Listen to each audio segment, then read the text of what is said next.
Hallo, herzlich willkommen zu einem weiteren Livestream. Heute in der Dreierrunde mit Fabian. Hallo, Servus, grüß euch. Sepp, Sebastian und mir. Es geht um den Supergitarristen, Meistergitarristen Yngwie J. Malmsteen aus Schweden. Und über ihn möchten wir heute reden, über seine Spielweise, über was er uns gegeben hat in den letzten Jahrzehnten. Er ist seit Ende der 70er Jahre aktiv. Schon mit 18 ging er nach Amerika und hat, glaube ich, bei Alcatraz mitgespielt. Ne? Erst bei Steeler und dann bei Alcatraz. Steeler bei Alcatraz und hat einen unglaublichen Einfluss auf die Spielweise dieser neoklassischen Rockgitarre gehabt. Den größten, kann man sagen, in der letzten Generation geprägt. Ganze Generation geprägt. Jeder von uns wird erzählen, wie er ihn wahrgenommen hat. Und wir haben so fast 3 Generationen hier, ne? Kann man sagen. Ja. Ne? Wie ich ihn wahrgenommen habe damals. Ich bin ja fast so alt wie er. Und wie er auf mich gewirkt hat, wie er auf euch gewirkt hat. Aber erst, wir sind live. Also sagen wir erstmal Hallo an alle, die live dabei sind. Und gucken mal kurz in den Chat hinein. Das ist immer sehr, sehr interessant. Und ich kann ja den Chat hier einblenden. Das mache ich mal kurz. Also, wir wünschen euch definitiv heute viel, viel Freude und viel Spaß mit dem heutigen Special. Diese Specials möchte ich in regelmäßigen Abständen, so alle 2-3 Monate mal wieder machen mit Gitarristen. Wir haben schon einige gemacht, mal vor 1-2 Jahren und das bringen wir wieder rein. Also Fabian, wenn den nächsten darfst du auch aussuchen. Also, Gerne. Und dann hauen wir da die Dinger raus und können wahnsinnig viel lernen. So, hallo an euch alle. Bild und Ton okay, das ist eine wichtige Information, weil wir live sind.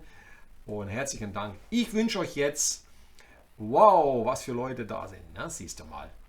Die Liebsten, meine Liebsten auf jeden Fall. Ne? Also heute werde ich Spaß haben, das weiß ich jetzt schon. So, bevor wir loslegen mit unseren Gedanken über Yngwie, will ich wissen von dir, Fabian, wie hast du ihn entdeckt? Wie hat er dich inspiriert und wie bist du auf ihn gekommen überhaupt? Wie war das? Ich überlege, ich meine, so mit 15, 16 habe ich ihn das erste Mal gehört und irgendwie, ich glaube tatsächlich über so eine Zeitschrift. Ja, damals gab es ja noch diese Metal Hammer und andere Geschichten, da hat man diese ganzen CDs dabei gehabt. Und dann habe ich das gehört und habe ich gedacht, was ist das denn für einer? Was macht der da? Das hat mich total fasziniert und dann habe ich natürlich alle Alben direkt gekauft und die Tab-Bücher, mit denen man natürlich erstmal nichts mehr anfangen konnte, aber trotzdem, ich war tierisch beeindruckt und habe dann auch alle CDs geholt und die VHS-Kassetten vom Live-Konzert, Live in Leningrad, das habe ich dann rauf und runter geguckt. Ne? Und das hat mich also sehr, sehr stark beeinflusst auch.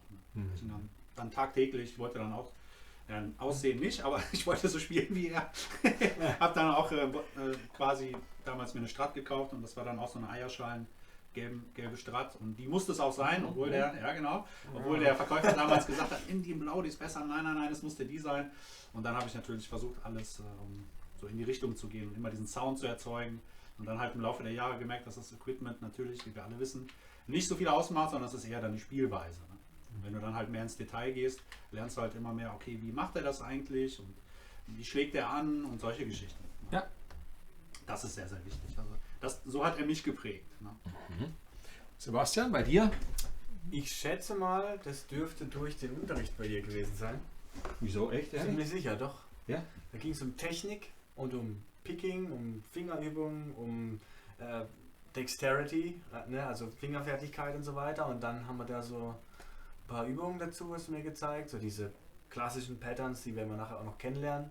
Und ich glaube, dann habe ich mir auch mal Rising Force angehört und fand vor allem dieses Black Star Intro mit der Konzertgitarre. Ja. So, das hat mich das fand ich tierisch beeindruckend. Ja. Das fand ich, glaube ich, am beeindruckendsten von allem, was ich von ihm gesehen habe, war dieses Ding. Aber ja, also technisch habe ich sehr viel mitgenommen da. Auch wenn ich jetzt gar nichts mehr damit zu tun habe, wirklich. Und jetzt auch wirklich wieder ein bisschen üben musste, dass ich hier einigermaßen wieder reinkomme. Aber so zu der Zeit, als ich das bei dir gemacht habe, war das so technisch echt ein Meilenstein. So. Weil es einem eine Fingerfertigkeit gibt, wenn man dann zurückgeht zu so einem Blues-Lick, dann geht es auf einmal, also ohne das irgendwie werten zu wollen, ist einfach, wenn man von so einer Schwierigkeit auf sowas anderes geht, dann kann man die Energie und den Intellekt viel mehr in den Sound und in die Phrasierung stecken, weil man nicht mehr mit der Technik kämpft. Also so ging es mir. Das Absolut, war Super Beispiel. das, was ich davon hatte, so hauptsächlich. Ich habe noch, glaube ich, live noch nie irgendwo ein Irgendwie-Lick gespielt, aber trotzdem habe ich wahnsinnig viel mitgenommen vom Üben dieser Licks und Darum geht es mir heute. Auch allein durchs Hören. Genau. Allein Absolut. Darum Sounds, geht es die mir halt heute. auch Ja, noch- was er jetzt gesagt hat, ich habe noch nie zwar live, ich kann mich nicht erinnern, aber es hat mir so viel gebracht. Ja, es total. hat mir so Total, wahnsinnig ja. viel gebracht, Ja. auch vom Spielgefühl her auf die Gitarre. Für mich ist das immer so ein On-Switch, wenn ich dann sage, okay, jetzt nicht, dass ich genauso spielen kann, aber ich bin dann in diesem Mode, jetzt habe ich so ein paar Licks im Repertoire und dann ist quasi dieser Irgendwie-Mode on. Ne? Aber der geht dann auch genauso schnell wieder aus, weil dann will man auch sein eigenes Spiel natürlich. Aber man kann halt sehr viel mitnehmen, das ist das Schöne. Oh ja, Dadurch. oh ja. Und übertragen halt auch. Ja. In andere Tonarten. Warum? Es ist in der Klassik Absolut. verankert. Ja. Und ich meine, du kannst gar nichts falsch machen, wenn du dich mit der klassischen Musik beschäftigst. Null. Bei mir war es so, es war 84, ich weiß absolut nicht, ich kann es einfach nicht vergessen, was für ein Schlag mir das gegeben hat, ihn zum ersten Mal zu hören.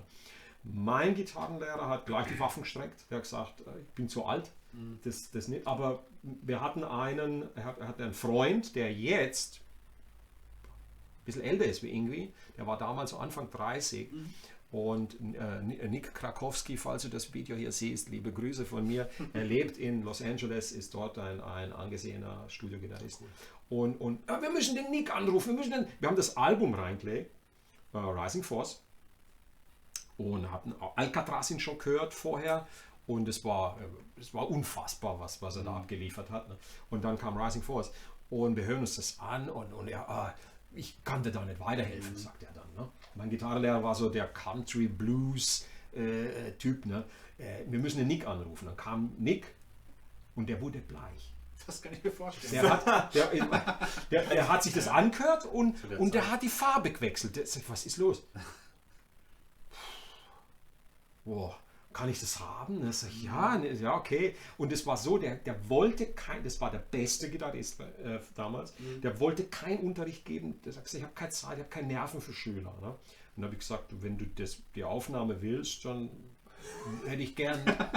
Ist schon gemein, oder? Ja, das ist ein geiler Deal, oder? Ja. Und dann sagt er, nein, aber lass mich doch wenigstens beim Üben zugucken. Dann habe ich gesagt, okay, komm.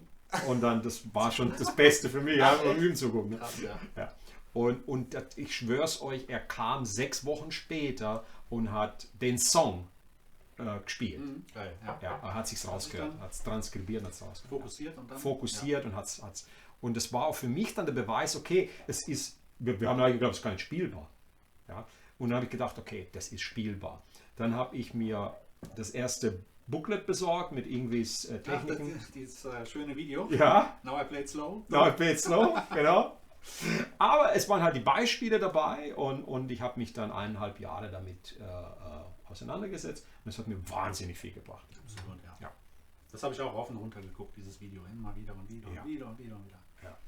Und jedes Mal hat man ein klein bisschen mehr was Genau, verstanden. exakt. Ne? Ja, es lohnt sich. Ja. Ich meine, immerhin, dass so ein Meister wie er sich überhaupt hinsetzt und sagt, okay, ich zeig's dir, wie man es Genau, spielt, aber exakt. er kann es halt nicht langsam machen, ist egal. Dann lässt man es langsamer laufen und hört sich oft an und lernt. So haben wir das damals gemacht. Ne?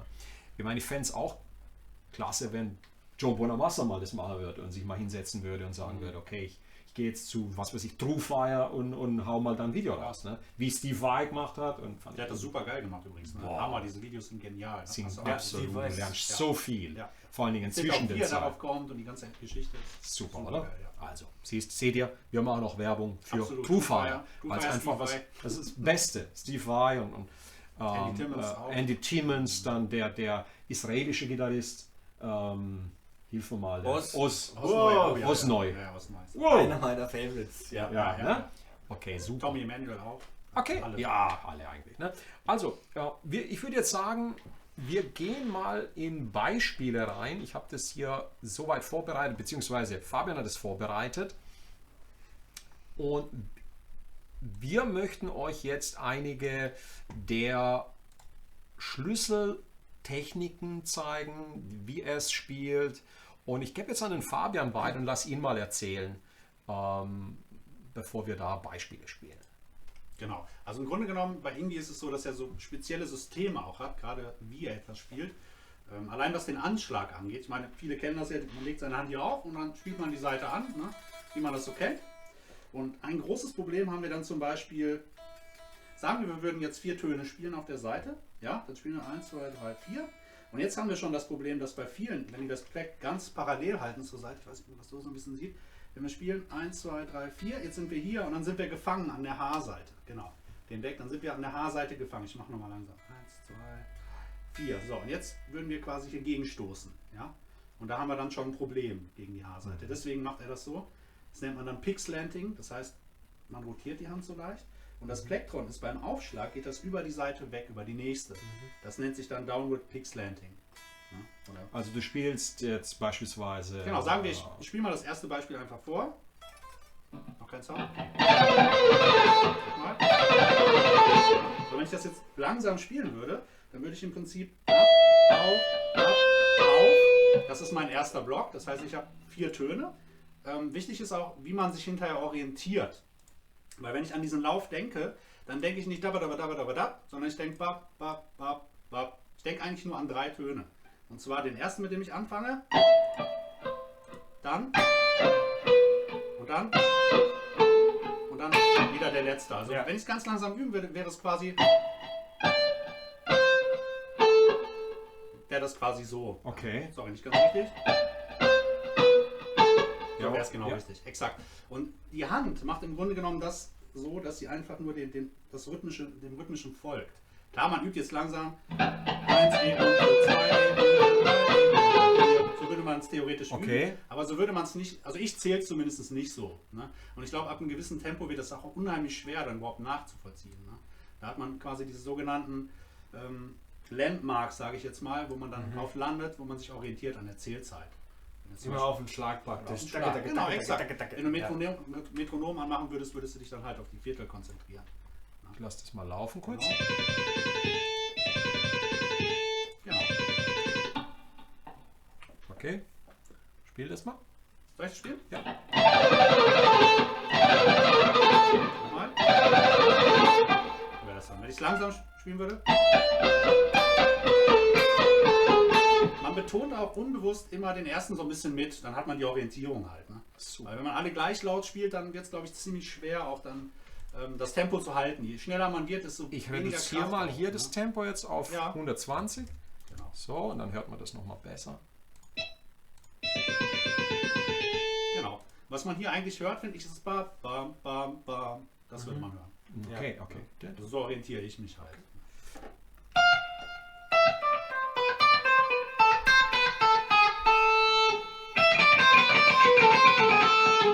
Sehr schönes Beispiel. Hier zieht im Grunde genommen dasselbe, Genau. dann natürlich in einer längeren Variante. Genau. Hören wir es uns mal an. Aber das ist jetzt umgedreht, oder? Das ist jetzt ein bisschen Ja, das verändert. ist Ja, das genau. Pattern. Die Struktur ist anders, weil wir spielen, vorher haben wir ja einfach nur, sind wir der Tonleiter rückwärts, also im Prinzip harmonisch Moll, A-harmonisch Moll. Haben wir rückwärts gespielt in Vierer, das heißt 1, also von E. Da haben wir wieder bei D angefangen. Blende bewusst jetzt die Noten ein, Ja, das ist super. weil genau. das zeigt Exakt. die Treppe dann. Exakt. Ich sag's immer, guck dir die Noten an, dann siehst du die Klangtreppe. Ne? Hier ist sie straight nach unten, Genau. bei der nächsten geht sie einmal hoch und dann 3 Exakt, runter. genau. Das heißt, wir hätten.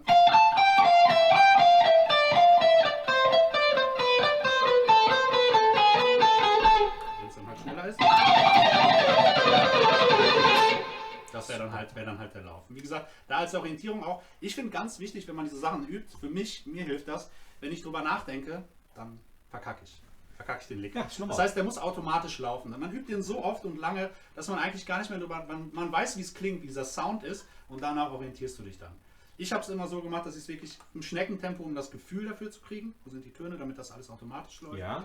Und dann nicht so dieses typische immer 10 BPM schneller, sondern eher auch versucht, erstmal auf einer Seite generell schnell zu werden, finde ich sehr wichtig. Dass man dann so Tremolo-Picking übt und diese Akzente so ein bisschen übt und dann halt versucht, das mit den Fingern zu synchronisieren.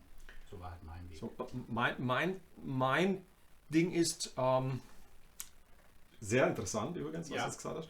So, jeder hat so wahrscheinlich sein eigenes, ich sage jetzt mal, was meine ist. Meine ist das kleinste Muster wiederholen und dann es mit einem nächsten kleinsten Muster kombinieren. Also ich würde jetzt hier zum Beispiel, wenn ich da jetzt reingehen darf, ich würde hier die ersten 4 Töne nehmen. Ja. Ja. Und dann nur das zweite noch hinzufügen. Hier. So.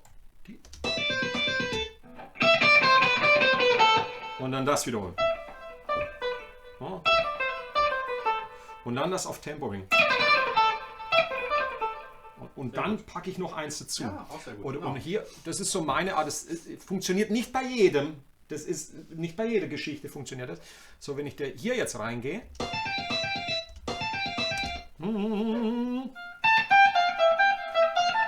Funktioniert es ein bisschen besser. Ja? Weil ich direkt dann wieder eins hochgehen kann. Ich glaube, bin mir nicht sicher, aber ich glaube, es hat auch damit was zu tun, weil du mit dem ersten Finger anfängst. Ja. Es fühlt sich besser an. Es fühlt sich einfach besser an. Es fühlt sich natürlicher an. Es fühlt sich natürlicher an. Vermute ich mal, dass es daran liegt. Okay, cool.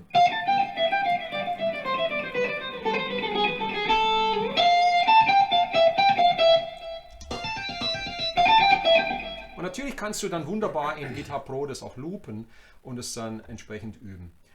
Da ist zum Beispiel eine Sache, die mir auffällt. Es gibt bestimmte Tempi, da ist es schwierig. Es gibt so Mitteltempi. Ja. Es gibt einmal diese schnellen Tempi, ich sag mal 160. Ja. Da ist es leichter zu spielen, als wenn ich das jetzt so auf 120, 125, 130 oder so. Das ist so ein ekelhaftes Tempo manchmal. Das stimmt Wenn man wirklich, sich das stimmt. Ist tatsächlich so. Das ist irgendwie, du hast so das Gefühl, dass es an dem Tempo dann plötzlich so schwierig wird. Genau, ne? exakt. Und dann plötzlich, wenn schneller gehst, denkst, und deswegen ist auch ein super Tipp von Troy Grady auch, dass es sagt, dass man Speed Bursts üben Exakt, soll. absolut. Oder? Genau. Na, also, Genau, man könnte im Prinzip dann, dass ich immer eine Note mehr dazu nehme. Das heißt, ich würde langsam dann immer einen halt noch mit dazu und dann immer ein mehr. So kriegt man halt das Gefühl für die einzelnen Wechsel und merkt auch, da habe ich Probleme. Und das kann man dann isoliert üben, dass man an seinen Schwächen halt arbeitet. Super, super. Cool. Also, jetzt machen wir noch ein paar schöne Beispiele für euch. Okay, nächstes. Hier. So, das ist ein Klassiker, absoluter Klassiker. Und das ist jetzt Ascending. Also jetzt geht's wieder hoch. Exakt. Magst du den mal spielen? Ja, gerne. Fabian? Der klingt einfach klasse.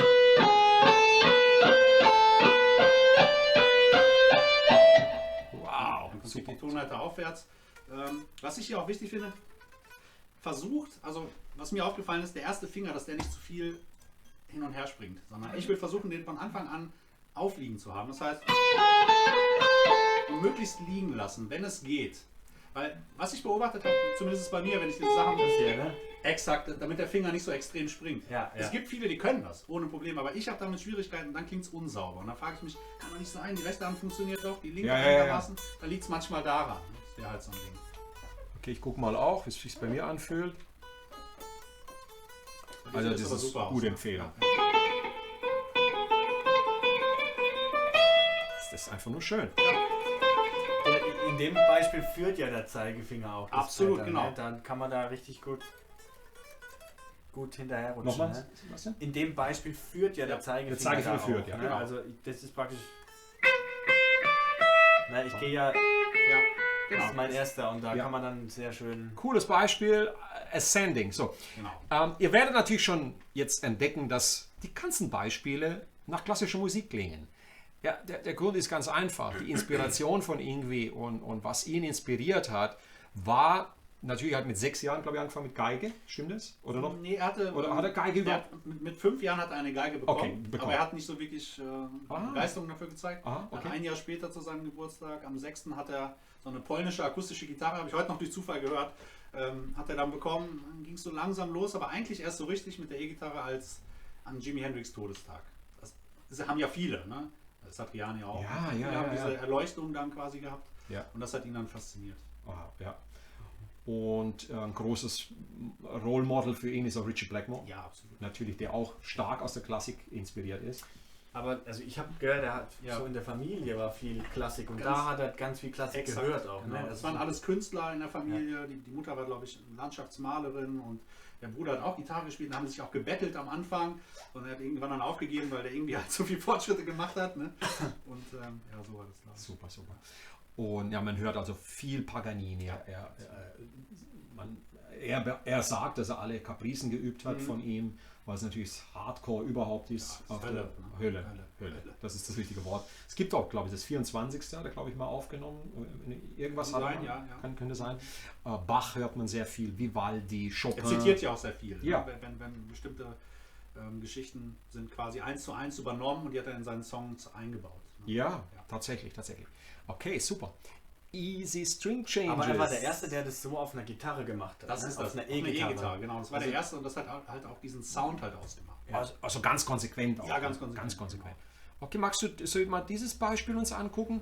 Das gefällt mir. Easy String Changes. Easy String Easy Changes. ist, Das Easy Wort- in Klammern. Das genau. Wort easy aber Das jetzt ist warum? das- Die Frage ist ja, warum es easy ist. Ja. Da haben wir wieder was, wir müssen ja wieder an das Pixelanting denken, weil Aha. wir haben alles auf einer Seite gespielt. Das kann man theoretisch auch, was viele von euch kennen, vielleicht ist Tremolo-Picking. Ja, Weiß nicht, ob es jetzt so gut klappt, aber vorhin habe ich aber die Ingwie-Technik benutzt. ja. Wenn ich jetzt Tremolo-Picking benutze und ich spiele den, bin ich vielleicht etwas schneller, Ja, aber ich glaube, ich bin nicht ganz so genau. Da Ja. ist das Problem. Das klingt immer so ein bisschen wackelig, Ja. weil es nie so hundertprozentig ist. Und wenn man diese Seitenwechsel hat, dann geht das Tremolo-Picking nicht mehr. Ja. Weil dann klingt es nach Müll meistens. Es Ja. klingt einfach so zugehäuft. Salat. ja. Salat, exakt, genau. Ja, ja. Und was halt hier ist, wenn man 6 Töne hat, das heißt, sagen wir, ich nehme jetzt 1, 2, 3, 4, 5, 6, dann habe ich 6 Töne, dann ist das Plektron oben. Das heißt, der nächste Schritt, ich mache nochmal, wenn man das ganz langsam sieht, das heißt, Ja. ich habe. Jetzt ist das Plektron oben, das heißt, es kann Jetzt kannst du auf die nächste Seite springen. Exakt. Ja, Ne? Andersrum würde es nicht gehen. Wenn ich jetzt mit dem Aufschlag anfangen würde, dann habe ich ein Problem. ja. Völlig weit weg von der Exakt. nächsten Seite, ja. Das heißt, wenn ich den nächsten Ton dann anschlagen würde mit der gleichen Technik, dann würde ich aus Versehen die andere erwischen. Und das ist halt das große Problem. Okay. Darum geht's halt. Ja. Aber jetzt gucken wir uns mal diesen Lauf Genau. an. Ich blende die Notation wieder kurz aus, dass wir dann das alles in einem Ablauf sehen. So, was haben wir hier? Wir haben einen verminderten Lauf, habe ich das richtig Exakt. im Ohr? Genau. Ähm, Natürlich aus E in dem Fall. Oder über A-Moll kann man ihn auch spielen. Das ist halt so diese vielleicht magst du gerne was darüber erzählen, über die Tonart. Naja, Ja, gerne. ich weiß jetzt, was ist das hier? Mach mal kurz rein. ich lasse es mal laufen. Ja, das ist halt eben. Ja, vermindert, ne? Genau, richtig. Also, das ist halt dieser klassische harmonisch-Moll-Sound. Und Absolut. wenn ich jetzt von der 5. Stufe ab harmonisch-Moll spiele, dann bekomme ich eben dies im Jazz oder in der Theorie nennt man das HM5. Genau. Die Amis sagen Phrygian Dominant, das ist genau das gleiche. Okay. Das ist einfach im Prinzip eine Molltonleiter mit einer großen Septime. Okay, cool. Ja, und dann Das komme ist- ich dieses 1,5 Ton-Schrittintervall und das klingt dann Also, jetzt gucken wir es uns mal an. Und das ist halt auch so sein Trademark, ne? absolut. Das Er ist ein verwendet Trademark. ja permanent. Das verwendet er permanent. Also, die ba, ba, ba, ba, ba. Das ist das Muster. Exakt, ne? Okay. Jetzt war's verschoben. Also, jetzt hat Fabian was Wichtiges gesagt. Wir haben diese 2 Sextolen hintereinander und dann wird es einfach oktaviert. Exakt. Das heißt, ich würde zum Beispiel auch so üben, indem ich diesen Chunk nehme. Der erste Chunk ist. Das heißt, Allein das schon ist ja Komm mal bitte näher. Ja. Du rutschst mal immer weiter weg hier. Die Kamera hier. Komm mal näher, komm mal näher und dreh dich hier. mal so ein bisschen. Okay, genau. Sagen wir würde. Das heißt, ich habe. Also ich zähle quasi 1, 2, 3, 4, 5, 6. Nachdem wie ich 6 Tonen zähle in dem Fall. Und jetzt würde ich das Pattern einfach mit den Fingern 1, also beziehungsweise 4, 1, 3, 4, 3, 1. Mach nochmal langsam hintereinander. Einfach verschoben und dann oktaviert, wie du schon gesagt hast.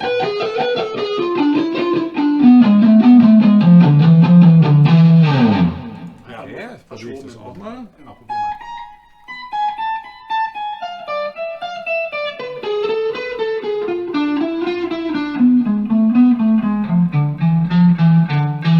Sehr gut, genau.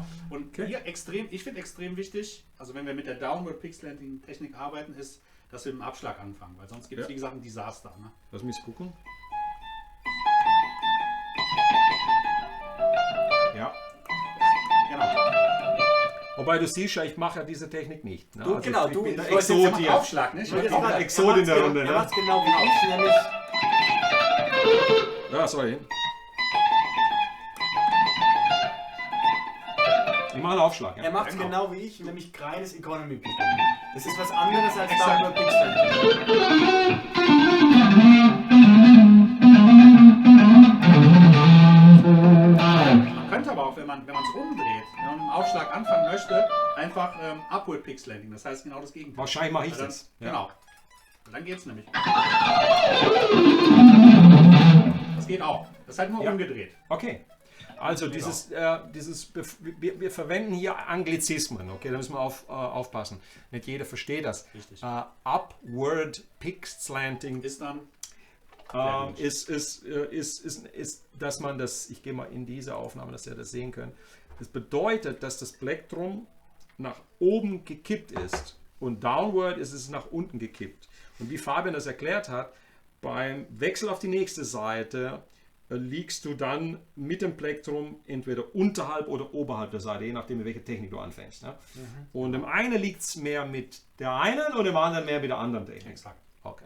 Wie gesagt, irgendwie Und- der spielt eigentlich zu 99% würde ich behaupten, mit dieser Downward Pixelanting Technik. Ne? Also der würde das andersrum nicht so spielen. Aber auch immer die gleiche Handhaltung. geben, Immer, ne? immer, Permanent. genau. Jetzt Permanent. möchte ich gleich sagen, das ist jetzt Wissen und das ich nicht hatte, okay? Und das habe ich zum ersten Mal von dem Gitarristen Troy Grady gehört, der eine exzellente Analyse dieser ganzen Spieltechniken auf seinem Kanal macht. Ich werde ihn unter diesem Video verlinken, sodass ihr dann auch ihn mal checken könnt. Ist Gold wert. Es Sollte ist man sich absolut definitiv- Gold wert ja, und ja. er hat eigentlich die größten der größten, was Picking-Technik ist, in Zeitlupe auch analysiert. Also alles, was gerade so Picking-Technik ist, das wirklich das Nonplusultra, diese Ja. Troy Grady-Geschichten. Super, Absolut, ja. super Fahren. Also gut, dieser Lauf gefällt mir sehr, sehr gut. Warum? Weil er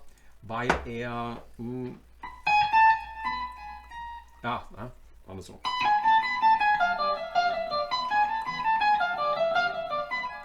Ich habe jetzt, natürlich kannst du auch, manche haben größere Finger, dickere. Ich mache mir jetzt mal Gedanken so ein bisschen. Ja, klar.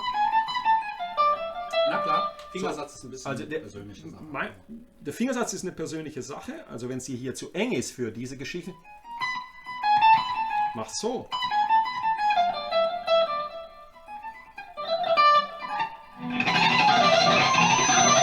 Ich habe hier so ein Pfeifen, aber das kriege ich in den Griff, keine Panik. Und dann wiederholt sich's das Ganze. Das heißt, wenn du es einmal in der Position hier gelernt hast, je nach deinem Finger, mein Tipp ist immer der: Präge dir einen Fingersatz ein und bleib bei dem. Ja? Ganz wichtig finde ich das. Ja. Das ist ganz wichtig. Es gibt zum Beispiel wie heißt der jetzt, der von Lick Library, der fantastische Andy Gitarrist. James. Andy James. Andy James, ja. Der spielt alles oberhalb vom Ja, 10. Bund, würde ich sagen, also mit den ersten drei krass. Fingern. Ja, krass. Und er hat sich das so angeeignet und ist unglaublich dadurch technisch auch. Ne? Okay, das zu dem Punkt. Also das war jetzt ein mega schöner, typischer Ingwie-Lauf, den man im Grunde genommen fast in jedem seiner Songs hört. Super auch. Beispiel. In Solo. Jetzt spielt er super auf, ja, stimmt. Ja. Das nächste Beispiel gefällt mir ausgesprochen gut. Es ist sehr, sehr klassisch. Ich würde sagen, es kommt von der Geige. Ja. Und es sind Pedal-Tone-Licks. Also Pedal-Tone-Licks bedeutet, wir haben eine Note, hier in dem Fall die 17, die bleibt stehen und wir hören uns das Beispiel an und die anderen Noten, ja, es ist schnell bei 130. Schon tricky so zu spielen, ja. Das ist schon an Obergrenze. Ich mache mal hier 120. 80. 180? Nein, um Gottes Willen. Okay. Und hier müssen wir beachten, wir haben erst eine Achtel. Und noch entscheidender, Entschuldige, wenn ich hier ins Wort falle, Nee, kein entscheidender, 2 Abschläge. Weil wenn man das nicht mit also wichtig ist ja, wenn wir spielen, sagen wir, wenn wir jetzt abwechselnd spielen würden, haben haben wir ein Problem mit dem letzten Ton, finde ich. Lass mich Könnt ihr gucken. mal ausprobieren?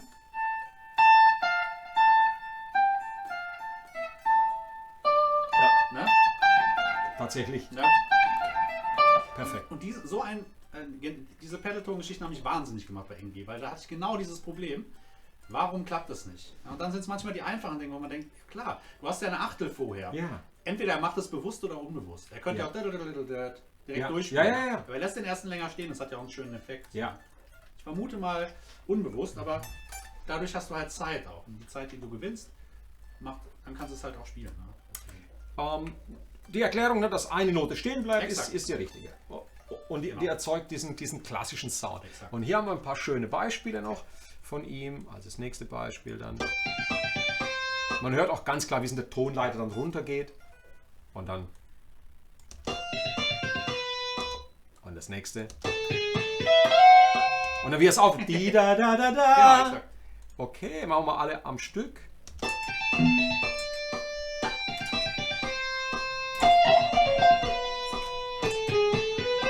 Okay, spiel's mal, Fabian, bitte.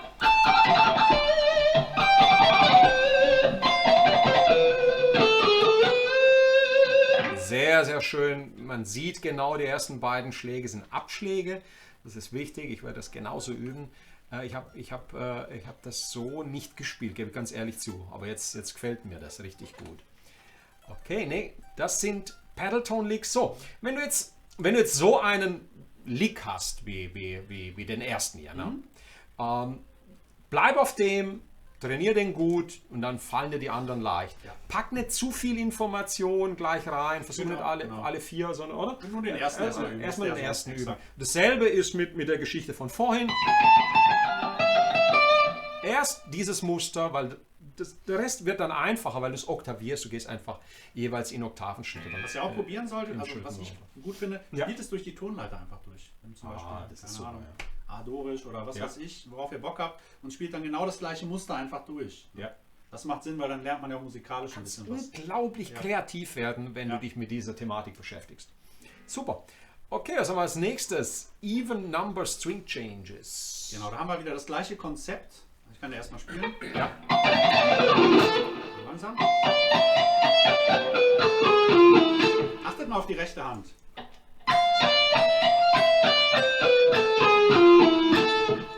Im Prinzip ist das immer der gleiche Ablauf. Ah. Das ist relativ einfach zu durchschauen, wenn man es mal langsam so übt.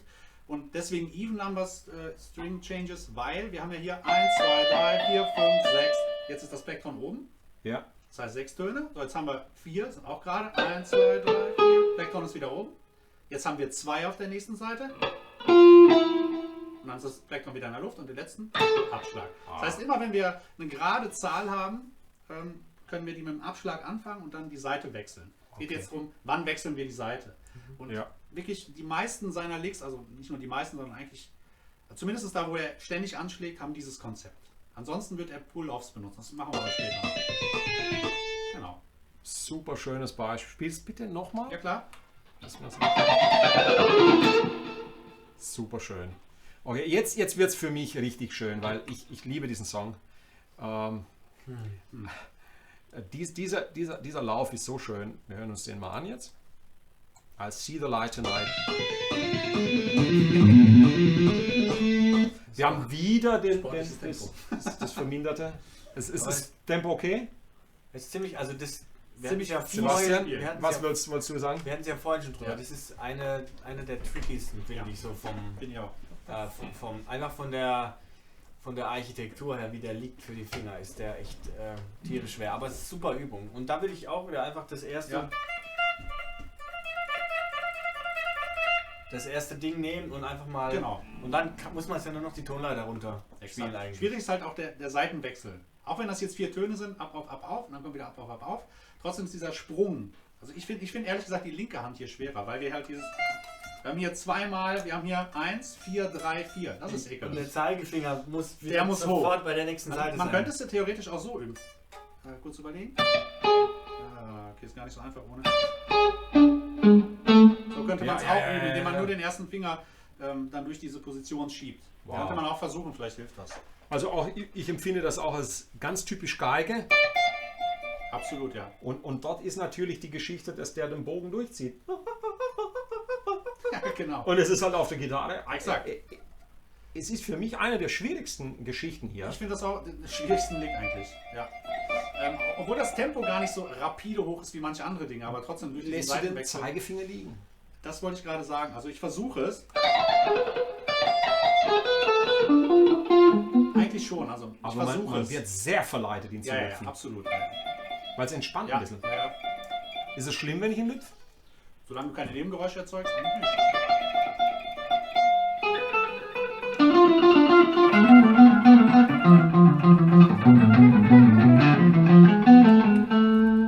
Das geht eigentlich ganz gut, ne? So mit dem, ja. Wie machst du das, Sebastian? Du lüpfst ihn auch ein bisschen, oder? Wow. Also so würde ich es jetzt intuitiv Ja, machen, glaube Ein ich. absoluter Klassiker, der fast schon so Pedaltone-mäßig klingt ein Ja, bisschen, weil er eine Note immer doppelt. Ne? Und wenn ihr jetzt aufgepasst habt, ihr könntet theoretisch auch diesen Lick, den wir vorhin hatten. Das ist halt das gleiche Konzept. Das heißt, wir haben. Jetzt können wir. Das heißt, wir haben 2 Fliegen mit einer Klappe geschlagen. Wow. Wir haben diesen Lick quasi universell benutzt. Ne? Cool, Verminderte Geschichte da. Also ein super Lick. Also ich muss dem Fabian hier nochmal zustimmen. Wenn du das jetzt in die Finger bekommen hast, ne? Du nimmst einfach mal die A-Moll oder C-Dur-Tonleiter. Und wonach klingt's? Ein bisschen nach Klassik. Natürlich. Das ist Ja. der typische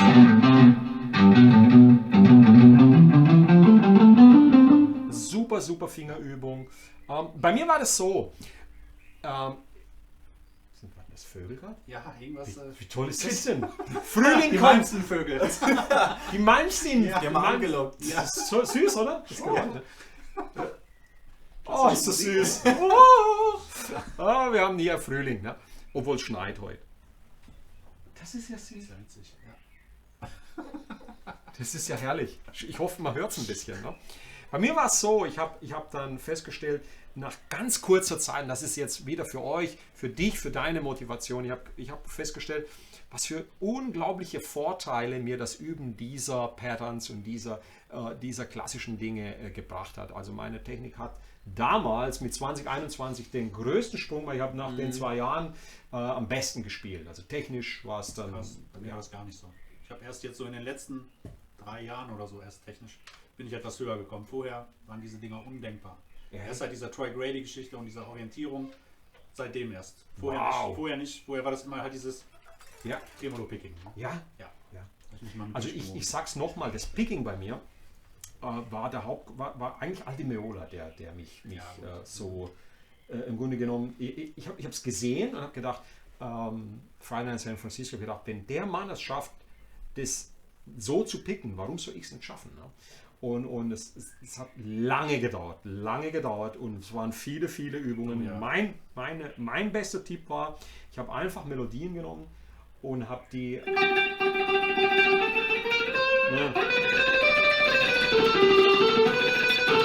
Und habe versucht, den Aldi zu imitieren. Ja, genau. Und dann habe ich Paul Gilbert gesehen und habe gedacht, okay, der macht es ja genauso. Ne? Diese kleine... Aber jetzt darfst du eins nicht unterschlagen. Du machst ja trotzdem Economy Picking. Ne? Ja, aber nicht auf eine Seite. Ich meine, Ja, das stimmt. Ja, Aber klar. von wem hast du das dann? Von Frank Gambale natürlich. Ne? Und wir sind Freaks. Also ich jedenfalls behaupte mal von mir, dass ich einer bin. Und es macht mir tierisch Spaß. Ne? Und als ich Frank Gambale 91 gesehen habe in Frankfurt auf der Musikmesse, ich sitze dann da in der Ibanez-Booth, 2 Meter vor ihm und konnte meinen Augen nicht glauben, mit wie wenig Bewegung er das klar. gespielt hat. Ne? Und ich habe das dann 1,5, 2 Jahre geübt, und es ist integriert und ich spüre es nicht mehr, wann ich es mache. Ne? Und das ist aber genau das. Deswegen hatte ich intuitiv, weil du mir das auch gezeigt hast, dann keine Probleme, solche Dinger zu spielen, weil es irgendwie klar war, wie ich die Seite wechsle. Aber ich habe jetzt nie an Pix-Landing gedacht. Also das kannte ich, habe ich auch erst gewusst, dann mit Genau, Troy Grady. exakt. Vorher Genau, keine Ahnung ja. gehabt. Aber durch das Economy Picking habe Ja. ich das irgendwie intuitiv Ja. Ich meine, Osneu ist ja auch, der Genau. war ja dort, Ja, der ja. macht das intuitiv, der weiß gar nicht, dass er das Genau, macht. exakt. Und trotzdem, Genau wie Meister, der weiß das auch nicht. ja. Ja. Ja. Irgendwie durch Zufall vielleicht Ja. oder keine Ja. Ahnung. Das ist halt diese Gabe, ne? Das ist halt Ja. Es ist individuell. Du siehst, jeder ja. hat seinen individuellen Weg gefunden. Ja. Ihr werdet euren individuellen Weg Und finden. auch ruhig, was ich wichtig finde, auch wenn man jetzt zum Beispiel, sag mal, wenn man diese Stilistik mag, man muss es nicht genauso, man muss nicht die gleiche Technik benutzen, also ruhig einen eigenen Weg finden. Ja. Ne, du könntest auch alles mit Upward Slanting spielen, das würde genauso gut klingen. Oder alles mit Wechselschlag. Ja. Traditionellen Wechselschlag. Ja, Ne, ja. also. Super. Okay, nächstes Beispiel. Also das war jetzt aus I'll See the Light Tonight. Können wir noch 2, 3 machen? Wolltest du das Riff spielen einmal? Komm, spiel das Riff einmal. Welches? Oder? Das I See the Light Tonight? Wolltest du das einmal Das, spielen? Komm, du liebst das doch so. Ich liebe es. Ja, genau. Komm, dann mach mal. Aber, Komm, jetzt zeigen wir es erstmal, ne? mach mal, du. Ja, Du sollst okay, spielen. ich soll spielen. Das ist super. So werde ich hier von... Du Armer. Hörst du das? Was ist das hier für ein Phänomen bei mir? Dreh mal deine Gitarre ab, bitte, weil wir sind ganz auf weg, einem ja. Kanal und das kann daran liegen. Oder auch Warte nicht. mal, ich wechsle den Pickup. Das ist komisch. Ich habe hier also... Ich hoffe, dass es trotzdem geht, ne? Wo sind wir jetzt?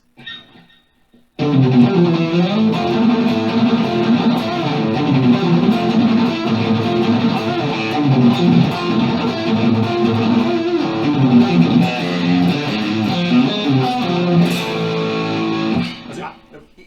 Geil. irgendwie spielt's. Ja, und ihr habt Seite. versucht, es dann hier kompakter zu machen. Ja, also wieder das Beispiel. Du bist frei in deiner Ausführung der Techniken. Ja, Ich finde das auch ganz wichtig, dass man das macht. Also ich bin der Meinung, erstmal das Traditionelle versuchen, wenn man den Sound haben möchte, ist genauso, möglichst genauso, wie es halt geht. Mittlerweile geht es ganz gut, weil man hat Videomaterial. Aber dann sollte man auch mal versuchen, andere Varianten zu bringen. Einfach weil das macht den Sound hinterher aus und das lässt es hinterher auch nach dir selber klingen und nicht nach einem Irgendwie-Klon, sag ich Ja. mal. Erstmal ist man das ja, aber man will das erzeugen.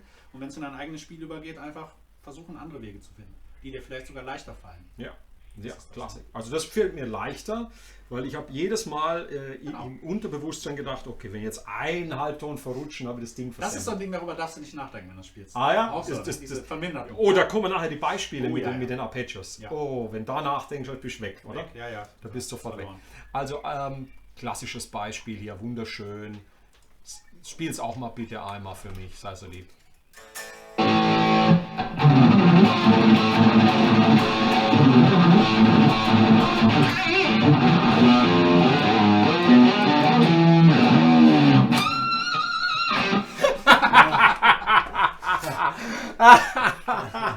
Das Bending ist so geil. Das ist Auch ein Trademark. ein Trademark, Ja. das macht er oft. Ja. Das muss Nein uns noch zeigen. Ne? Ja, super, super. Okay, jetzt machen wir noch ein schönes Beispiel, wie ich finde. Das war jetzt geil. Das hier, Ascending Odd Numbers. Was meint ihr damit? Genau. Ich spiele es erstmal. Also im Grunde genommen, was wir hier machen, es ist im Grunde genommen ein Aufwärtslauf. Das heißt, wir im Prinzip spielen die Tonleiter aufwärts. Du machst aber jetzt Economy Picking. Ich mache jetzt Economy Picking. Ah, Exakt. jetzt sehe ich das. Das ja. wollte ich jetzt gerade erklären. Exakt. Im Grunde genommen habe ich hier Abschlag, Abschlag, Abschlag, Aufschlag, Aufschlag. Ich kann noch ein bisschen näher zu zeigen. Ja. Moment, so Ja, dass super, man super. recht hat mehr. Danke. Abschlag, Aufschlag, Abschlag. Und jetzt mache ich Economy Picking auf den nächsten Ton. Und mein Tipp ist, ich würde es eher so üben, dass man wirklich erstmal diesen Ablauf hinbekommt.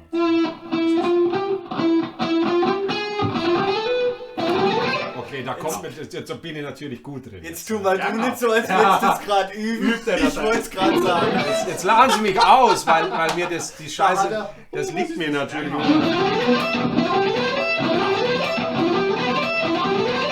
Ja, das macht mir Genau. tatsächlich Und keine was Schwierigkeiten. was ganz wichtig ist, Ja. wenn du das mit dem Metronom übst, dann ist das im Prinzip, irgendwie quetscht das manchmal ein bisschen. Das heißt, die letzten sind, Ja. also das wäre jetzt nicht so hundertprozentig, wären es nur 16. Okay. Das ist manchmal so ein Misch. Das heißt, der versucht das so reinzuquetschen, so viel wie geht. Ja. In dem Moment. Das Das ist ist, also- wichtig für seinen Sound, finde ich. Ja. Das macht ihn aus. Es ist nicht so wie diese bei- Druckbetankung, ne? Das Genau. Das ist nicht so aalglatt alles. Nicht wie zum Beispiel bei Paul Gilbert, bei dem wäre das ganz exakt. Ne? Da wäre das wirklich ganz metrisch. Und bei ihm ist es halt eher so ein bisschen mehr so wie der Flow ist gerade. Schön, eigentlich schön. Ja, Also macht das Ganze Musikalisch. natürlich musikalisch. Genau. Ja, super. Und dann haben wir hier ein langes Beispiel. Genau. Spiel das mal. Ah, sorry.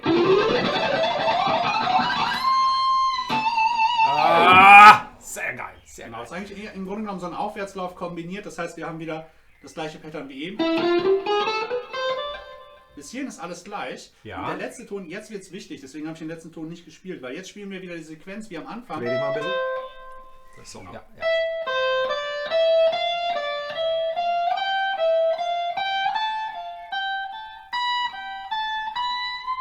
Und dann haben wir halt das Bending ganz zum Schluss. Klassisch, Im Grunde genommen wieder so eine Vierergruppe. Ne? Und beim Üben würde ich es auch so üben. Klingt doof, beim Üben würde ich so üben. Natürlich, im Grunde genommen, man spielt aufwärts, bis dahin üben und dann kombinieren, als wenn das zwei einzelne Licks sind. Nicht als ganzen Lick sehen. Ich finde das unheimlich schwer. Ich finde das einfacher, wenn man wirklich sieht, das ist Lick 1 und Lick 2 und es ergibt dann einen. Okay. Das ist dann einfacher für die Birne, finde ich. Ja. Dass man es besser einprägen kann. Wenn du dann hochgehst, dann hört man auch einen Akzent. Exakt, genau. Ja, exakt. 1, 2, 3, Am Anfang ist 4. es eher so ein bisschen... 1, 2, 3, 4, 1, 2, Genau. 3, 4, 1, 2, 3, 4, Exakt. bam! Ja. Und das, wenn du auch, finde ich, wenn man so Indie-Solos hört euch zum Beispiel mal I See the Light, das Solo an, das danach kommt. Ja. Das fängt nämlich auch so an mit so einem Arpeggio und dann kommt so ein ähnlicher Aufwärtslauf und da merkt man, das ist nicht hundertprozentig, dann kommt der Lauf und dann hat man wieder so eine Orientierung. Super. Also nicht hundertprozentig vom... Also ich weiß, was du meinst. Also Genau. das Timing ist mehr Ein bisschen- Rubato-Feeling, Exakt, nennt man das. genau.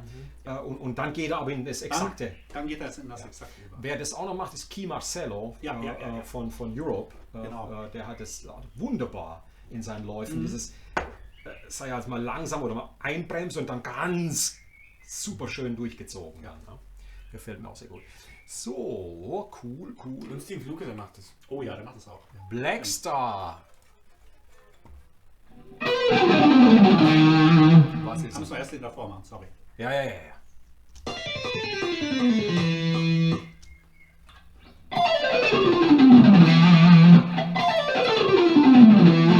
Der klingt auch sehr typisch. Ja, super. Sehr typisch. Ganz klassisch, typisch. Und dann den Folge. Aber da sind ja jetzt Pull-Offs drin. Warum Ja, sind genau, da das Pull-Offs wollte ich drin? jetzt gerade erklären, exakt. Das Weil jetzt möchten wir absteigende Läufe haben. Das heißt, wir spielen zur tiefen Note hin. Und in dem Fall, wenn wir jetzt aufgepasst haben, wir haben jetzt 3 Töne. Sagen wir, ich spiele die 3 Töne mal. in die andere Richtung. Oder so, ja, So, dass man für die sieht. rechte Hand, genau. Jetzt haben wir wieder ein Problem, weil das Plektron unten ist. Ja? So, was macht man dann? Irgendwie würde nicht mit einem Aufschlag anfangen. Das könnte man auch machen. Man könnte spielen. Dann wäre man ja wieder richtig. Aber das macht er nicht, sondern irgendwie macht es so, er spielt die ersten 2 Töne. Und dann macht er einen Pull-Off. Ja? Das heißt, die ungeraden Töne werden dann so gespielt. Ab, auf und dann Pull-Off. Das heißt immer zweimal picken und dann Pull-Off. Zweimal picken, ein Pull-Off. Der nächste Block, das ist wieder das Gute, ist wieder, das heißt ab, auf, ab, auf. 4 Grade dann. Und Ne? exakt, genau, gerade wieder. Und ein Tipp, übt das dann auch so, dass ihr nur den ersten wirklich so üben. Das ist jetzt wie so ein Chunk wieder da oder da. Okay, ein Perfekt, Block genau. sozusagen. Exakt, ein Block, genau. Bei dem nächsten genauso. Ich finde den nächsten ehrlich gesagt einfacher, weil wir haben Abschlag, Aufschlag, Wieder Pull-Off, Pull-Off hier. dann wieder Abschlag, Pull-Off. Das heißt, ist relativ einfach. Und jetzt haben wir wieder 3 Töne. Das heißt, wir haben ab, auf, ab. Und der letzte Ton ist wieder ein Aufschlag. Wenn man das ganz langsam hintereinander übt, so wäre das dann halt. Okay, Kann man sich cool. dann so ein bisschen auch hin. Cool. Sehr schöne Analyse, finde ich. Der Blackstar Lick ist eigentlich fast das genauso. Es ist das gleiche, nur einen anderen Ton hat. Wenn man Okay. so will. Und dann hat man dann auch, wohl hier in dem Fall ist es so, dass er bei dem Lick, weiß nicht, ob er wirklich richtig notiert ist, ob das wirklich Klintonen sind, mag ich bezweifeln. Das ist die grobe Richtung ungefähr, weil das ist auch sehr flowig gespielt, dieser Lick. Und er macht es so, dass er einen Slide macht, dann hat er danach 3 Pull-Offs, dann haben wir wieder das Konzept, ab, auf, dann wieder ab, auf, Pull-Off, ab, auf. Das ist im Grunde genommen das Konzept wie bei dem Lick da drüber. Aha. Wow. Kannst du nochmal spielen? Ja klar.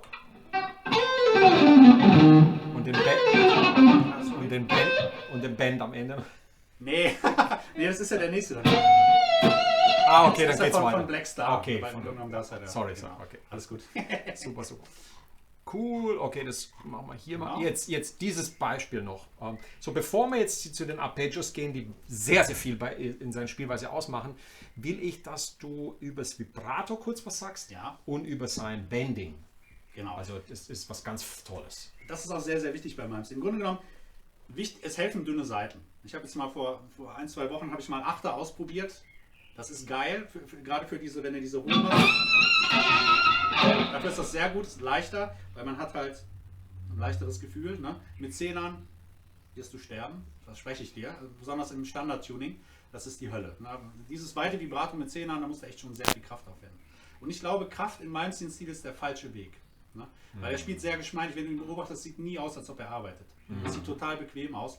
Und deswegen, glaube ich, spielt er auch, ich meine, er hat es so gelernt mit den dünnen Seiten, und das war zu der Zeit auch so. Zu der Zeit haben alle 8er oder 9er Seiten gespielt.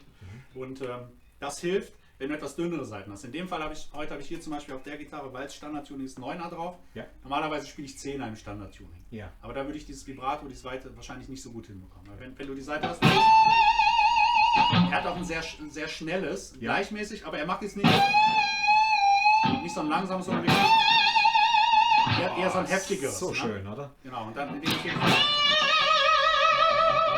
also da ist schon so ein bisschen, es wirkt, als ob es sehr kraftvoll ist. Ich glaube, es hat aber damit was zu tun, dass er sehr dünne Seiten spielt. Ja. Und man sieht es an seiner Rolex, wenn die dann hin und Wenn her die wackelt, genau. Genau, exakt. Und er spielt scalloped. Also sein scalloped, genau. Griffbrett ist ausgehöhlt. Das ist scalloped. Und dadurch kann er dann das Vibrato noch intensiver. Genau, kann das kann er definitiv in die Seite noch mehr rein. Ganz bestätigen, weil ich habe mal so eine Scallop-Gitarre gehabt, also nicht gehabt, sondern mal ausprobiert. Da waren auch 8er Seiten drauf und es hat sich sehr gut angefühlt und das ist natürlich für Vibrato sehr geil. Außer du spielst Akkorde sind oder? Hölle. Die Akkorde. klingen dann alle so. Alle schief. Ja. Da muss man echt aufpassen. Ja. Also ich kann damit überhaupt nicht zurecht. Vielleicht gehen Power Chords noch, wenn gutes. Aber sowas macht irgendwie auch nicht sein Sound. Genau. Er benutzt sehr wenig irgendwelche, also wenn er Kadenzen spielt, meistens Power Chords Ja. oder halt dann mega viel Chorus drin. Und, Dann geht es. Super. Vielen Dank. Jetzt kommen wir zu den Arpeggios. Und das ist so typisch. Okay, das wäre dieses Beispiel, das erste hier.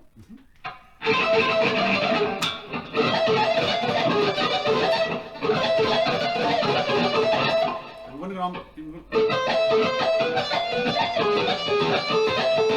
was hier wichtig ist, ist, dass hier auch wieder die Sweep Picking hat. Und zwar würdest du den ersten Ton, also im Grunde genommen A-Moll-Arpeggio. Das ist erstmal wichtig. Und man fängt hier an mit dem Abschlag. Dann im Grunde genommen, und der Abschlag ist dann Sweep. Das heißt, der Ton geht dann durch die Seite. Genau. Und der nächste ist wieder ein Aufschlag. Genau. Exakt, genau. Das Schwierige ist halt, ist mir auch gerade eben nicht so gut gelungen, ein bisschen messy, ein bisschen unsauber gespielt, ist, dass man halt zu der richtigen Zeit den zweiten Finger wieder hochnimmt. Also wenn er da jetzt liegt in dem Fall. Weil wenn er es nicht macht, das darf nicht passieren. Das darf nicht passieren. Genau. Es hilft, wenn man es ganz leicht dämmt. Ne? Bei meinem Stil sieht es immer so ein bisschen so aus, als ob er den Finger echt liegen lässt. Ne? Ja. Ich weiß es nicht, aber ich vermute tatsächlich, dass es auch so ist. Ist auch irre schnell gespielt. Ja. Und das ist halt ziemlich schwer, finde ich. Das ist zu separieren. Das ist Hammer. Dann haben wir dieses Beispiel hier. Das wäre auch übrigens so ein klassisches Two-String-Arpeggio. Ne? Two-String, weil wir halt das auf zwei Das Seiten obige spielen, jetzt, ne? Das Arpeggio. hier. Das wäre A-Moll, dann haben wir H vermindert. Ja, okay, dann Bis vermindert. Genau. Dieses hier noch. Mal Ja, klar. kurz anschauen.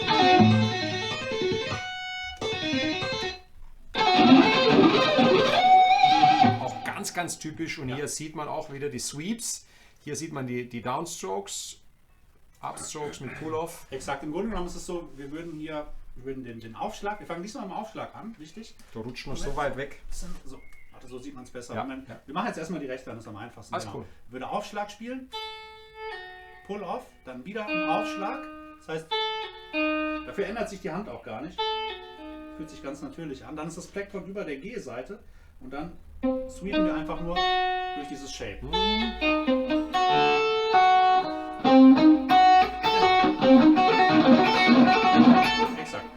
dann schieben wir das einfach immer nur 3 weiter.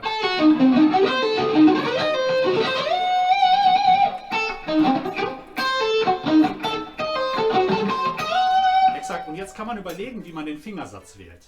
Weil, ich weiß gar nicht, ob Malmsteen den 4. benutzt oder ob er tatsächlich... Ich mache es zum Beispiel intuitiv so, dass ich den 3. nehme, 3, 1, 2, 3, 2, 1. Du könntest aber auch den 4.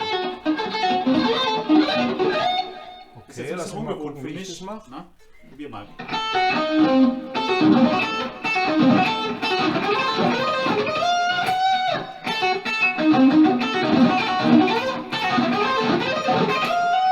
Hier ist auch die 14. Ja, genau. Sehr gut. Jetzt haben wir. Also da würde ich ruhig mal ausprobieren, wie der Fingersatz da am besten funktioniert. Super. Ich meine, ich denke, jedem leuchtet es ein, dass du dadurch, genau durch diese Übungen, die technisch aus der Klasse kommen, sehr anspruchsvoll sind, deine Technik, also prozentual wahrscheinlich um 100% steigern kannst, wenn du da dich mal einfach mal für 6 Wochen damit beschäftigst, ja, und dann schaust, welche Veränderungen erzeugt das bei dir. Hast du Spaß dran? Und das ist das Entscheidende. Siehst du Veränderungen und macht es dir Freude und dann natürlich nicht eine Viertelstunde am Tag in den 6 Wochen, sondern vielleicht mal eine Dreiviertelstunde, Stunde, ganz konzentriert und dann bitte nicht verzetteln, nicht 10 Übungen gleichzeitig. Das, ja. Eine Übung und an der bleiben, bis sie sauber klingt. Tempo ist am Anfang gar nicht so wichtig, sondern saubere Ausführung. Das Tempo ist eine Ausdauergeschichte, was sich von allein ergibt, wenn du sauber spielst. Ja?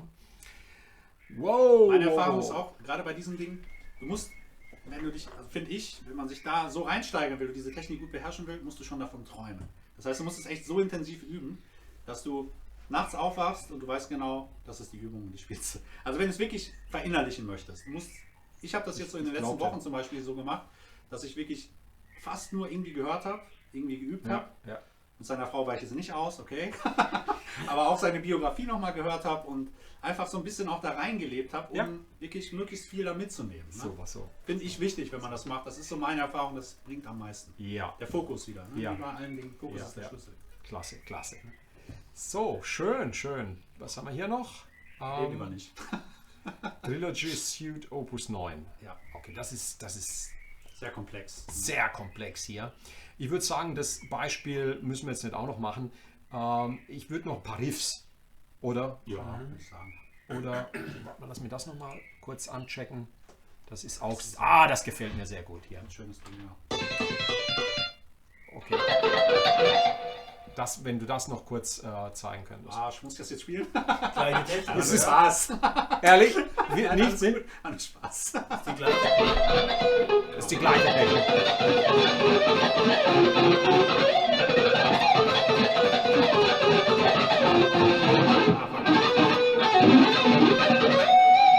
Irgendwie so. Wahnsinn, Ein bisschen Wahnsinn. mehr üben dann noch. Also es war jetzt dasselbe Beispiel. Genau. Wollen wir noch, also haben wir irgendwas noch verpasst? Müssen wir irgendwas noch hier zeigen? Nö, eigentlich. Nee, okay. Gehen wir noch ein paar Riffs an.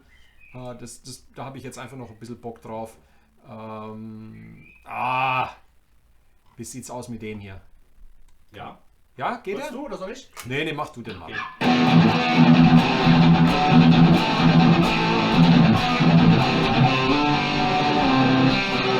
Das ist zum Beispiel ein super geiles Riff, eine Queen is in Love von dem Album Trilogy 1986. Super Wow. geil. Ne? Mach mal, Cooles kannst Riff. du, aber okay, warte mal, da oben war noch einer meiner Lieblinge. Bigfoot auf 240.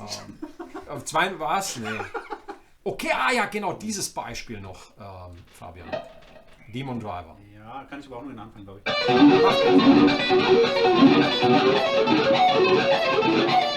Mir ist nur, Macht mir ist nur wichtig, dass wir hier an 3 Seiten Genau, haben, exakt. Wir haben dass du das kurz erklärst. Genau, wir haben im Prinzip hier ein B-Moll-Arpeggio, das heißt, wenn wir das B-Moll-Arpeggio, Ja. und da würden wir das jetzt so machen, wir legen den ersten Finger barré auf, also so mache ich es, und dann mit dieser Überrolltechnik. Das heißt, wir fangen an mit dem Aufschlag, dann Pull auf und jetzt aufpassen, überrollen und dann wieder überrollen. Okay. Dass er nicht liegen bleibt, weil sonst das klingt dann eher wie so ein Akkord. Überrollen bedeutet, ihr guckt auf den Zeigefinger, dann sieht man das, was Exakt. Super, So wäre das dann.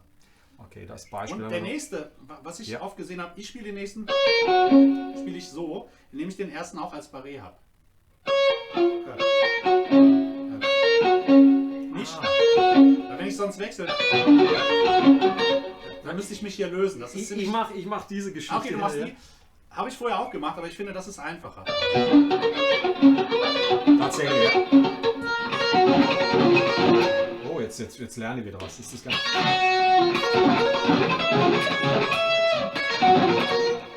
Genau, der ist tricky. Der ist echt tricky. tricky. Ich weiß gar nicht, wie Malmsteen den spielt. Ich meine, er lässt auch den ersten liegen. Ja? Bin ich mir nicht hundertprozentig sicher. Weil ich hab's immer so gemacht, das siehst du. Ja, genau. Könnte man auch machen. Das ist ein bisschen. Funktioniert tatsächlich gut. Das hat mir, es hat mir eine Freude, über alles Zeug zu üben damals. Das kann ich Absolut, nicht ja. sagen. Das war so. Da ist zum Beispiel noch ganz kurz ein sehr schöner noch drin. Kurz überlegen. Quasi so ein Suss. Der dann aufgelöst wird. ist Ganz das zum schön. Schluss spielt er den. Ist super schön. Ne? Finde ich auch. Zum Verlieben. Jetzt gucke ich mal, ob ich noch einen schönen Riff hier finde. Kannst du den auch? Na, okay, warte. Kritisch. Ja.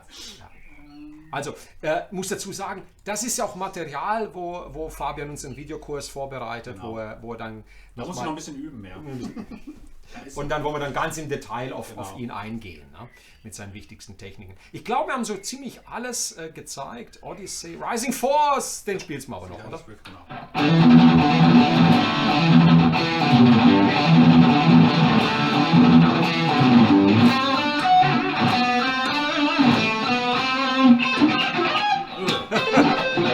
Irgendwie so, keine Ahnung. Ein bisschen versemmelt. Das macht gar nichts. Also, ich hab nicht den Anspruch, dass du seine ganze Diskografie auswendig kannst. Also wenn ich jetzt hier auf seine Webseite gehe, was ich jetzt mal kurz mache, dann seht ihr, wie unfassbar, wo ist es? Da ist es. Wie unfassbar fleißig dieser Mann ist. Er hat also über die Jahrzehnte kontinuierlich produziert. Hier könnt ihr auch in die ganzen Alben reinhören, was ich euch natürlich dringend empfehle. Rising Force war das erste Album, 84. Ja. Ich kann mich nur so genau erinnern, was das mit mir Was sind deine ausgelöst hat. Lieblingsalben? Ja, Deine. meine Lieblingsalben Ja, genau. gehen bis zu dem hier. Okay. Bis zu, glaube Odyssey. Ne? Ich kenne auch alle Songs. Wobei später hat er auch noch immer wieder ein Highlight als dabei gehabt. Natürlich, was mich absolut fertig gemacht hat, nochmal war vor 10, 15 Jahren Arpeggios from Hell. Ah ja, okay, genau, stimmt. Das ist absolut. Da hat er im Grunde alles nochmal reingepackt. Ne?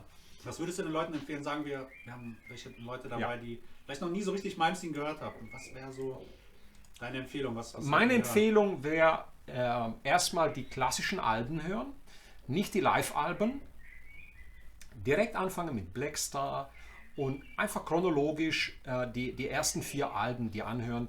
Da bemerkst du auch dann musikalisch seine Reise, seine Entwicklung. Auch der Sound ändert sich ein bisschen in diesen 4 Jahren. Und ich glaube, er hat in diesen 4 Jahren, was bei so Wundermusikern oder Genies der Fall ist, hat er schon gepiekt, wie man sagt. Ne? Ja. Er hat das war so ein Ausbruch aus wahrscheinlich 10, 15 Jahren wahnsinnigem Sammeln von Wissen, was das Thema angeht und Training und alles. Und er hat hier absolut den Vogel abgeschossen, so wie Hendrix mit seinen ersten 3 Alben. Ja. Ja, Hendrix war ja so war aber weit. auch mental auch, ich sag mal, man darf eine Sache nicht vergessen, das weiß ich jetzt auch wieder aus der Biografie, ab dem Album Odyssey, davor hat er auch einen schweren Motorradunfall oder Autounfall, da bin ich mir jetzt nicht sicher, ich meine Autounfall, da war sein Handgelenk auch im Sack und die Ärzte haben ihm gesagt, da wird nie wieder was und er hat natürlich gekämpft und sagt, jetzt danach ist es sogar besser geworden und das war so die Zeit, wo die Alben rauskamen, da kam natürlich auch ein bisschen Alkohol und wie das halt so ist, ne, bei vielen Musikern und das hat ihn natürlich auch zurückgeworfen dann so ein bisschen. Ne? 2 Sehnenscheidenentzündungen. Ja, genau. Also gleich die Warnung, Nichts von dem, was wir euch heute gezeigt haben und was dann ihr üben sollt, nichts davon könnt ihr erzwingen. Nichts geht von heute auf morgen und nichts geht mit Kraft. Das hat er auch selbst immer wieder gesagt. Macht nicht den Fehler, den ich gemacht habe. Hört auch auf euren Körper. Übertreibt es mit diesen Übungen nicht, weil das ist Maximum an was speziell die linke Hand auch gefordert wird. Hier geh es langsam an, das braucht Monate. Ja, ich weiß, es hört niemand gern, jeder lebt gerne in der Illusion, dass es schnell geht, aber es geht nicht schnell, es dauert Jahre. Und wie Fabian gesagt hat, er hat schon, wie lange, fast 20 Jahre Gitarre gespielt und erst jetzt den Durchbruch gehabt. Langsam, ja. Langsam, genau. Trotzdem, es gibt auch gute, und das beobachte ich auch immer, gerade technisch, was die rechte und linke angeht, es gibt gute und schlechte Tage. Egal, wenn man hat einen Tag, wo man denkt, boah krass, auch heute läuft es richtig gut, genau. Und dann am nächsten Tag denkst du, boah, das kann doch nicht sein. Ja. Und das frustriert, aber man muss am Ball bleiben. Ja. In dem Fall. Stimme ich absolut. Es gibt Tage, da sitze ich hier und denke, wie in alten Zeiten. Unglaublich, wie meine Hand heute funktioniert. Am nächsten Tag könnte sie gerade wegschmeißen. Denke, was ist denn heute los? Ja, genau. Heute kann ich ja gerade mal einen E-Moll-Blues. Ich gerade hin, so ein Johnny Hooker. Ja, und das geht dann. Ist so, muss man damit leben. Ja. Genau. Und umso mehr habe ich einen Monster-Respekt vor diesen Menschen, die Jahrzehnte touren und so etwas live performen. Er hat es die letzten Jahrzehnte live performt, ist ein unglaublicher Showmaster auch mit Gitarre um den Hals werfen und unfassbar, was er gibt. Er liebt auch, ich glaube, er kann sagen, er liebt auch seine Fans. Er gibt seinen Fans immer das, was er wird sich nie auf die Bühne stellen und egal, er hat jetzt in den letzten Jahren, sagen wir, mit dem Alter her ist irgendwo auch eine Grenze der Physik erreicht, aber er gibt trotzdem noch alles. 110% würde ich sagen. Ich kann euch gleich noch sagen, ich habe Steve Morse gesehen auf der NAMM Show und auch er ist natürlich jetzt, man sieht, die rechte Hand kann nicht mehr. Ne? Er ist verschlissen, aber er hat alles gegeben. Er hat alles gegeben und das gehört dazu. Ja. Auch ein Dachdecker, der 30 Jahre auf dem Dach schafft, dem seine Knie und sein Rücken sind einfach durch. Das ist völlig normal. Ja. Also, das ist normal. Also, übt es, habt Freude daran, testet, was euch liegt. Wenn ein, zwei der Übungen direkt gut zur Hand gehen, da dranbleiben, das ist der Einstieg in die Technik. Bitte nicht immer mit dem Schwersten anfangen. Wenn ich ja noch einen Tipp geben darf, ganz kurz, fangt an mit diesen auf einer Seite erstmal. Auf einer Seite gut werden und diese so leichten, wie die ersten Beispiele, wenn man das auf einem einigermaßen guten Tempo sicher spielen kann, der Rest kommt dann mehr oder weniger im Laufe der Zeit. Aber bevor das nicht sitzt, auf keinen Fall mit Seitenwechsel üben. Macht überhaupt keinen Sinn. Finde ich auch, ja. Und dann erstmal ein Seitenpaar. Sage ich immer. Ne? Genau. Mach erstmal ein Seitenpaar. Wenn es dort funktioniert, kannst du dann ausbauen. Ja. Was kann man noch sagen zu ihm? Was benutzt er denn gerne für Tonmaterial? Haben wir darüber schon gesprochen? Nein. Okay. Willst du? Ja. Mach du ruhig. Also, ich bin jetzt da nicht so tief in der Materie drin wie du, aber eigentlich hauptsächlich eine Molltonleiter, ganz normal, und dann dieser Phrygian Dominant Sound, also diese und halt da steckt eben dieses verminderte Arpeggio mit drin in der Tonleiter der 7. Stufe und dann kriegt man halt diesen... Er will halt den klassischen Sound. Ja, ab und zu höre ich auch spanische Elemente mal. Was er auch gerne macht, er mogelt manchmal so einen Ton da rein. Und zwar, wenn wir jetzt den Blackstar liegt kurz auseinander nehmen. Wir haben im Prinzip, ich mache es ganz langsam, kurz leise. Jetzt genau.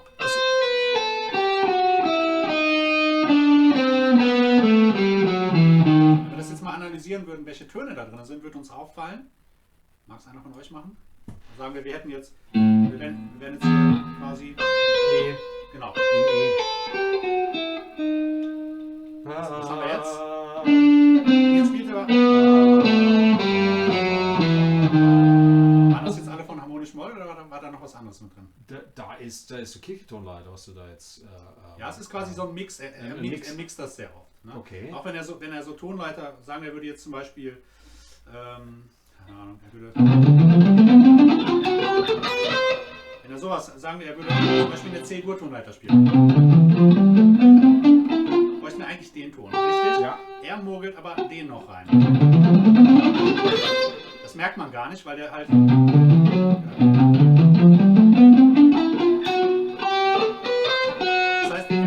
eigentlich noch einen Ton mit rein. Ja. In dem Fall ist dann die verminderte Quinte, die dann halt noch mit reinkommt, der da eigentlich nichts zu suchen hat, aber der unterbricht das Pattern dann nicht. Das ist halt so ein Ding. Das macht er auch gelegentlich mal. Okay, sehr interessant, sehr Das interessant. ist mir also sehr, sehr stark aufgefallen. Auch. Okay, Und super. manchmal denkst du, dann hörst du das raus und denkst du, kann doch nicht sein. Welcher Ton fehlt denn? Ja. Dann denkst du, scheiße, der Ton. Der hat eigentlich nichts verloren, aber ist doch klar, weil das macht dann Sinn wieder für die Finger. Dann geht es Ja. halt auf. Okay, super. Und das macht er besonders dann, wenn er halt diese sehr schnellen Läufe so reinpresst, dass er halt einen Zielton hat und da Was mir aufgefallen ist zum Beispiel auch noch, ist, dass er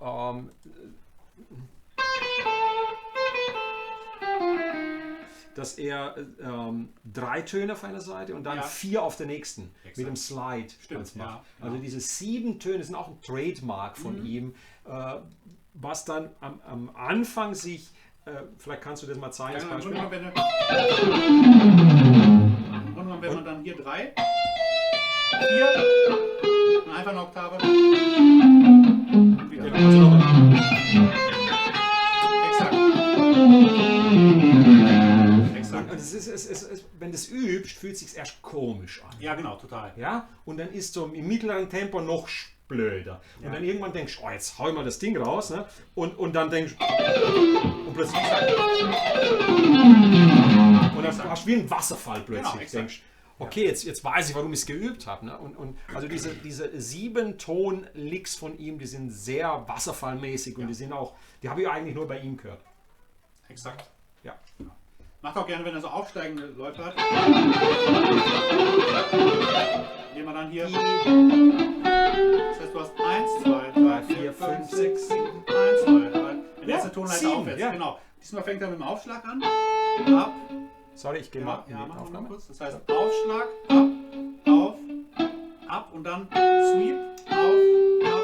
Und dann sind wir wieder beim Abschlag. Dann Slide.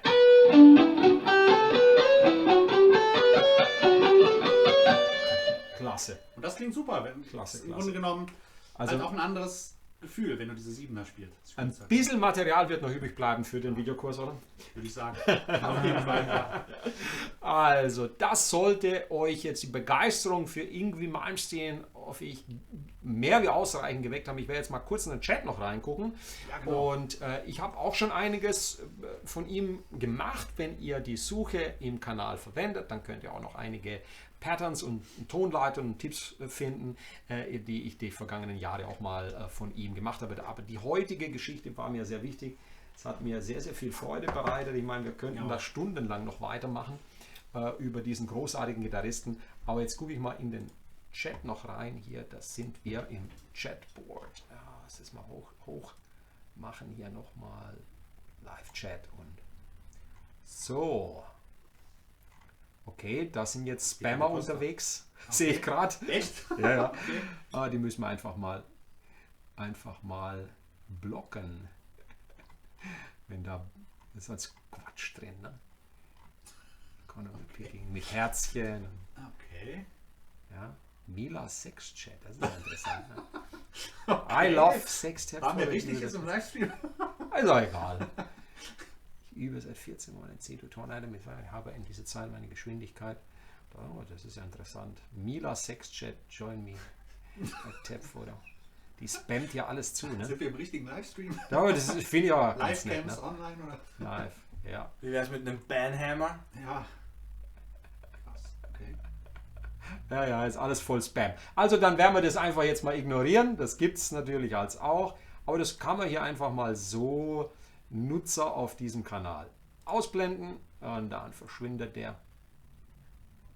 Und dann ist das schon mal ein bisschen bereinigt. Und dann werden wir das auch hier mal aus diesem Kanal. Wie sagt Beato? Rick Beato? Banhammer. Banhammer. Banhammer. Bam. Banhammer und dann ist ja gleich wieder Ordnung. Also ihr seht, das kann auch passieren, das gehört halt dazu in unsere heutige Zeit und deswegen blenden wir das einfach mal aus.